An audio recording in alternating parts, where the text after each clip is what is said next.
Me preguntaron a mí si soy feliz con ella.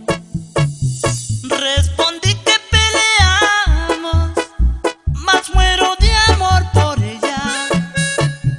Hoy estamos juntitos y mañana ni nos vemos. Es un amor tan extraño que vamos llevando entre golpes y besos. A veces discutimos y hablamos de más. Si me manda muy lejos, no salgo de casa, más me pueda llamar. Entre golpes y besos, es odio y deseo, pasión y ternura. Dos personas que se aman, estando en la cama, hacen mi locura. Y así voy viviendo, sufriendo y queriendo. Este amor es el mismo.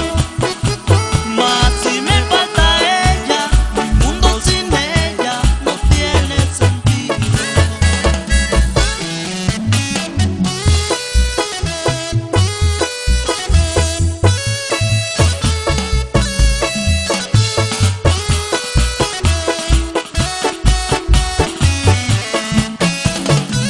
Me pregunto